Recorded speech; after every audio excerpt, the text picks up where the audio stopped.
Welcome to the Be Better podcast, where we dive deep into what it really takes to upgrade your life. I'm your host, Harrison Orr, as a health and performance coach, the guy behind Primal Energies, and someone who's passionately contributing to transforming lives, including my own as a husband and father. I know the power of change. This podcast isn't about giving you more information just to mentally masturbate to. It's about thinking differently and making changes that count in your health, relationships, and your business. I'll be bringing in experts who are at the top of their game, sharing no BS insights and strategies that you can start using today. Ready? Let's do this. So welcome to episode number 3. In this episode, I wanted to just take a trip back to memory lane because everything's better in hindsight, right? Things that I wish I knew sooner about how to transform, how to fast track being better. Right? It's always easier in hindsight to say, oh, I should have done this sooner. I should have made that change. I should have done this. But at the time, if we knew what to do, we would have done it. And how many people still say that today? I know what I need to do. I just need to do it. But they don't do it. I watched Oppenheimer with my wife over the weekend. And a big lesson that I took from that is the phrase, I can't remember his name, the scientist next door, for anyone that's seen the movie, when Oppenheimer is working on his theory, his equations, and he can't crack the equation for the atomic bomb that they're working on. And the guy next door who's got the prac lab says, theory will only get you so far.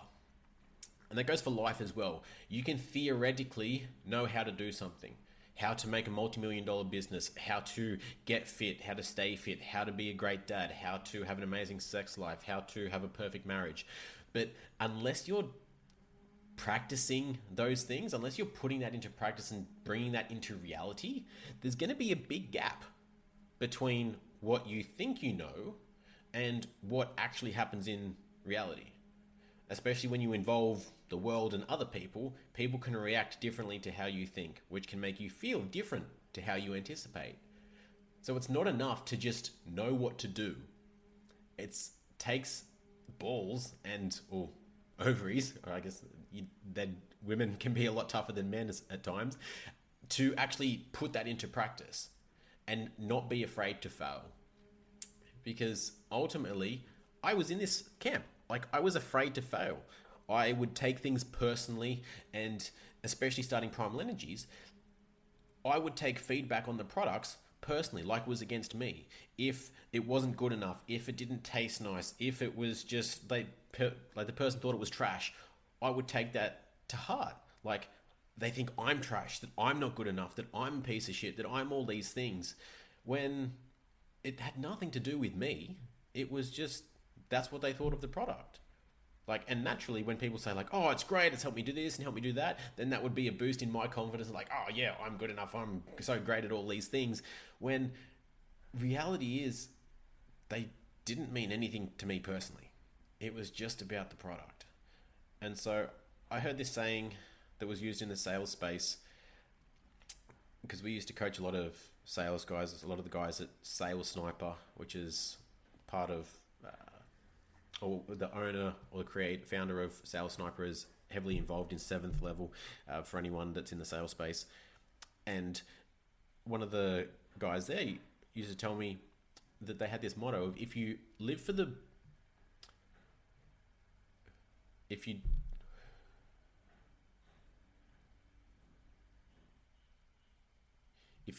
cheers, you'll die by the booze.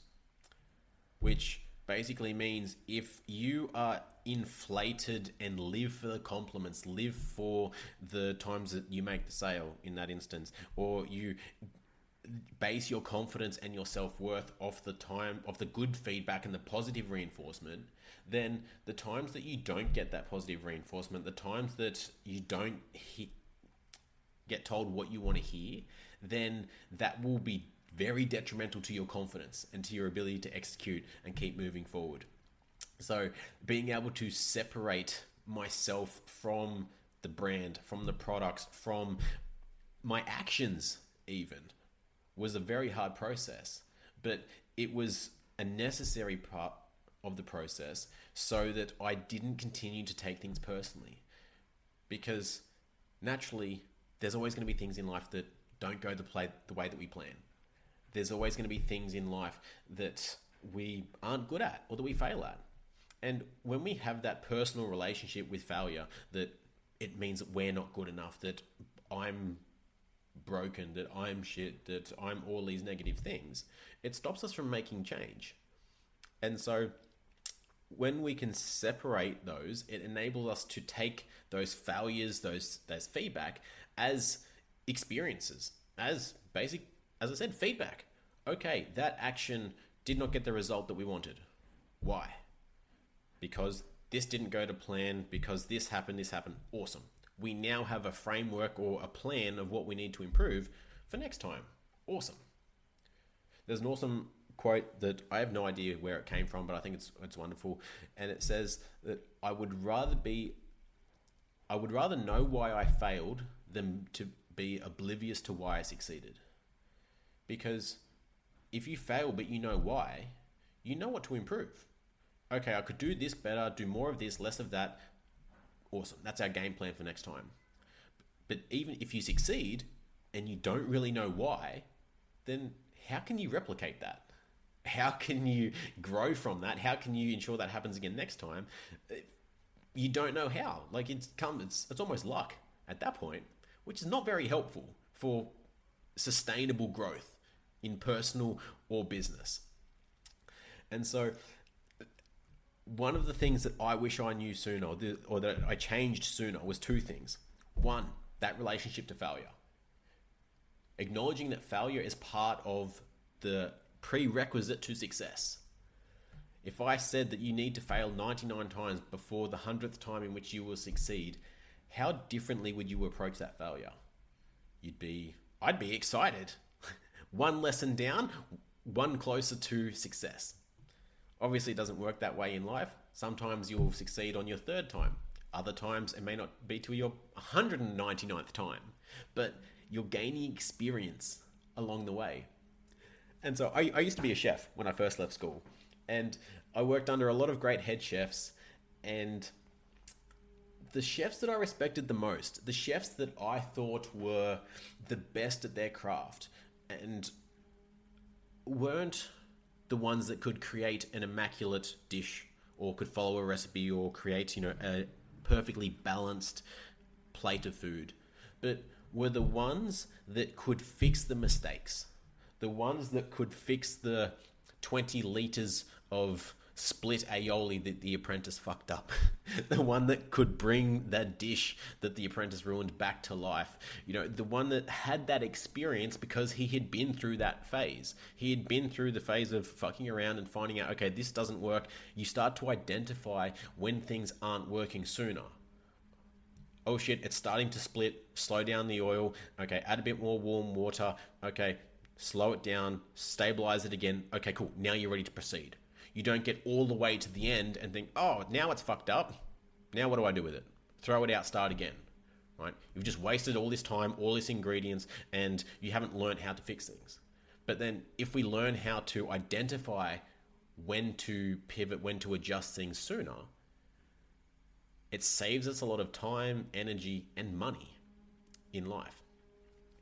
And this can be very hard to identify on your own. Almost impossible, right? It's going to take you a lot of failures, or a lot more failures, and a lot more time, and a lot more effort, a lot more energy, a lot more money than it would if you have a mentor, if you have somebody else to guide you through the process, to show you what you're not seeing, to point out some of those blind spots.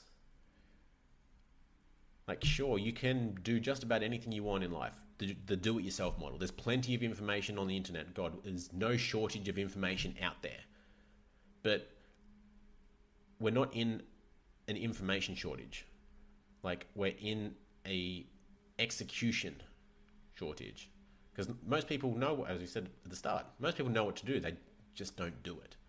But if you've got a mentor, it can help to shine light onto doing those things if they are the right path, but also identifying things that you're maybe missing.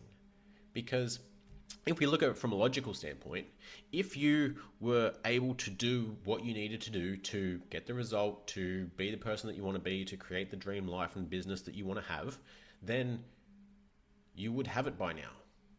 Like if you had all the skills and all the traits of being able to do that, then there is no logical reason why you wouldn't have done it and have the thing by now. So logically, there is a blockage there. It's either in information, cool, go find it. In execution, have someone to hold you accountable, or in something that you're not seeing. And so to bring some NLP, some neuro-linguistic programming into this, through that model, they say that there are 2.4 million bits of information available to our brain every second. Through all of our 5 senses, there's that much information. But obviously, we can't comprehend that amount of information because our brain would implode. Our brain can only compute 134 bits of that information. And what it decides on which bits of that information are relevant for us to take notice of are passed through 3 filters: delete, distort, and generalize. And how it decides which filters to push everything through and what to recognize and to identify consciously are based on our experiences, our genetics, and our values and everything else. And so if we have not been in a position before that runs a multi-million-dollar business, that has the level of health, that has the things that we don't want to have the things that we do want to have right now, but we don't, then there's bits of information that we are incorrectly processing, that we are either deleting or distorting, that are worth taking note of. Bits of information that we are perceiving differently that do not serve us. So there are bits of information that might make you feel stressed or anxious, which means you don't take action. But if you can see those from a different light, maybe you see them as opportunities, you get excited about them, you then take action on them. But that is extremely hard to do on your own. So having a mentor to see different perspectives, and so you don't have to go out and pay for a mentor, right? Yes, that can be extremely valuable, and I highly recommend, if you have the funds to do so, go and find someone that has done the thing that you want to do, or has helped other people to do the things or be in the position that you want to be in to achieve those things. But just listening to someone's podcast, reading an autobiography, reading their books, consuming their information and their content is a great way to get somebody else's lessons, perspectives, without you having to go through those scars, those lessons, that time, that energy, that effort yourself. And it takes a lot of humility. A lot of guys especially will be like, oh, I'll just figure it out myself. I don't need anyone else to tell me what to do. I'll figure it out on my own. No doubt that you can figure it out on your own. But for everything in life, there is a cost. If you want to do it yourself, the cost is time, energy, and maybe money. If you invest that money in poor decisions, or you spend it on things that aren't conducive to achieving that result. And so for me personally, I want to buy back as much time as I physically can. I want to spend as much money as I possibly can buying other people's experiences and lessons so that I can fast track my growth as an individual and as a business. Because I know that I can make more money. I know that will come around eventually. But what I can't get back, no matter how broke or rich I am, is time. Like, a lot of parents will resonate with this. Having a child is a very confronting measure of time.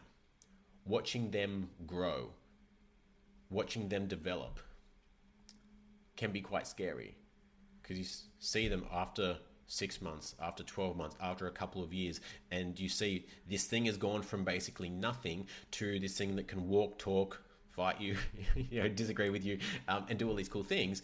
And what have you done in the process? in the time that this thing has developed, how much progress have you made personally? How many things have you changed that you said you were going to change? And so a lot of those things can be fast tracked by utilizing a mentor that can highlight these blind spots. Like, hey, what if you thought about it this way? Have you thought about doing it this way? Have you thought of that perspective? Because a lot of the times, some of the biggest flips in my mind have been a mentor pointing out options I didn't even see on the freaking table, right? They weren't even things that I had even considered. And so when I first started Primal Energies, I was basically an employee mindset, do-it-yourself kind of guy. You know, I tried some mushroom extracts. This is cool. How do you grow mushrooms? That's fun. How do you make a tincture? That's interesting. That seems pretty easy. And it kind of progressed from there. And so as I went through that journey very organically, it was very much, well, I want to do this. I'll just do it myself. And I'm sure you either are or know a business owner that is of that same mindset. That, oh, I'll just do it myself. It's too hard to train other people. I don't want to have to explain it. They get it wrong. They don't do it to the right standard. I'll just do it myself. Problem with that is it's very limiting because you only have 24 hours in a day. And we're also limited by our own perspective, knowledge, and skill set. And so when I got to a point where I was physically couldn't grow enough of the mushrooms, I couldn't physically do everything on my own, the mentor I was talking to said, well, Harrison, why do you need to do it all on your own? Why are you doing every single step? Like, is it possible that you could maybe outsource some of this, get somebody else to do it, but still maintain the quality that you hold for Primal? I thought, that's interesting. And then it was like this light bulb switch that I don't have to do everything, that I can outsource some of these things and somebody else can do them. I can still get the result that I want, but I don't have to put in all this effort. And it doesn't mean that I'm lazy. It doesn't mean that it doesn't take anything away from me as an individual, where I thought that I have to do everything all on my own, otherwise it's not authentic or it's not my business or anything like that. You see the rise in drop shipping, and those people don't even fucking touch the product, but they make all this money. And so a key lesson that I picked up from Alex Hormozy, who's one of my big role models at the moment, was if someone is doing better in business than you, there is something that they know about business that you don't. Regardless of what you think of them as a human, whether you think they're a good person, a bad person, whether they were handed everything from mummy and daddy, or they just got lucky, none of those things serve you. There is something about business that they know that you do not. And this realization of not having to do everything on my own, not having to figure everything out on my own, was like this lightning bolt. And then I went into this overdrive of, how do I outsource everything? How do I make it so that anything that I don't want to do, I can pay somebody else to do? I can pay someone else to show me how to do this thing. I can pay someone else to do this for me. And that's the space that I'm in at the moment. I'm paying a marketing consultant at the moment to revamp my website, my branding, and give me a system to follow so that I don't have to fuck around to find out. Anyone that's tried to grow a social media following and has even dabbled in trying to understand the changing algorithms of social media know that it's a lot.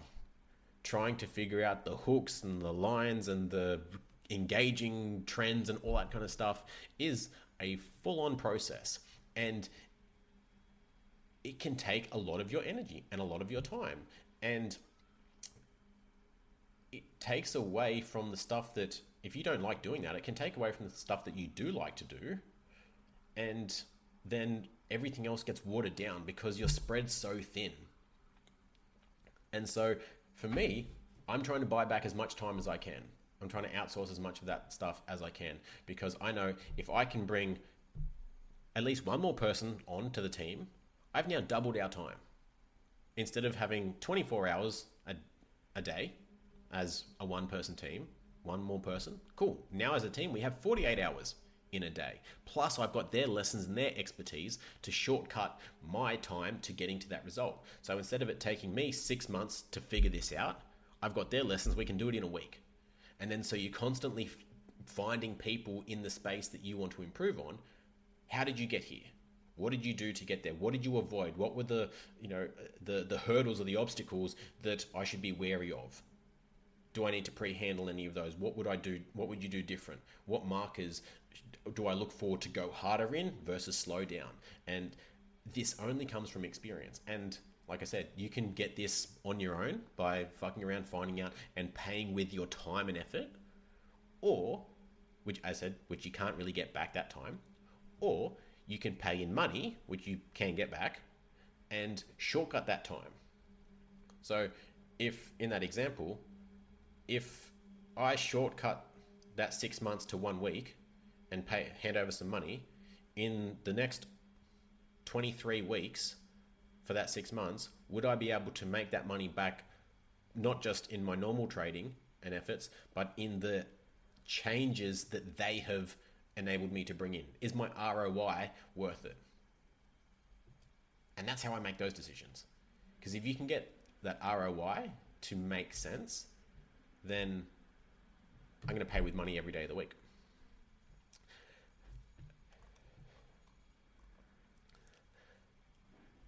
And so I want to end this episode here. The key takeaway I want you to think about, or action from this, is how can I shortcut my time? How can I bring on a mentor or get more feedback to progress faster? Find yourself a mentor, someone that's done something in the space that you want to achieve. They've either achieved what you want, or they've coached other people to achieve that same result, and either listen to their podcast, read their book, consume their content, or reach out to them and get some personal coaching, depending on your financial situation. Take that on board, and most importantly, take action. You'll only know by putting things in place and then finding out. You might find what worked for them may not work for you. Everybody's situation is different. Everybody's skill set and execution level and risk tolerance is different. Try something. You'll get feedback. Did it work? Awesome. Why did it work? Let's do more of that. If it didn't work, why didn't it work? What are we going to do different so that either it can work, or you might realize, okay, that strategy isn't the best for our business or my situation because of XYZ. You now have a more accurate criteria of who you're looking for, or the situation that you are looking for in finding that person. So for me, one of the mentors that I found in the business space originally I didn't have this criteria, and he was in dropshipping. I didn't realize that until I got into the course. And dropshipping is completely different to the business that I'm trying to run, because I'm not looking for a new product. I'm not looking for all these kind of trends to follow. I'm hand making my product. I'm doing all this myself. And cool, $7,000 expensive lesson, but lesson learned. Next mentor I found, him and his brother handmade their products in their kitchen is where they started. Then they progressed, bought a $20,000 piece of machinery, progressed into warehouse, scaled their team, did all that kind of stuff. And now they're making hundreds of thousands of dollars a month. And I can relate to that because I'm making everything by hand. And that's the journey that I see myself going on, is scaling this, buying some more machinery, getting a warehouse, getting a team on board and going down that journey. Awesome. This guy, I can resonate with this guy, and he has walked and is walking a journey that I want to go. He's going to have a lot more relatable insights to decision making, to business that I would like to achieve and have. So he's a good person to listen to. And that wraps up another powerful episode of Be Better. Now, I hope you don't just listen to this podcast purely for mental masturbation. And as flattered as I am that you enjoy my voice that much, I'd much rather you take action. And it's time to take the insights and strategies that you've heard today and put them into action. Actually go and do something. Find a mentor. Find a way to shortcut this. Don't think that you have to do everything yourself, because there are blind spots that are limiting you from getting to where you want to go and being the person that you want to be. Most people won't though. Most people won't take action. But if you're one of the few that are, I'd love to see you rate this podcast. It will take you 2 seconds, one tap of the thumb, and it proves that you're a person of action and you're my kind of person. So thank you. If today's conversation sparked something in you, I urge you to lean into that feeling, to take that first step, and no matter how small it seems, it's going to be more than where you are right now. 1% every day compounds into huge efforts over time. Now you've got the knowledge, you've got the plan, now go take some action. Remember, don't be sorry, be better. I'll see you guys in the next episode.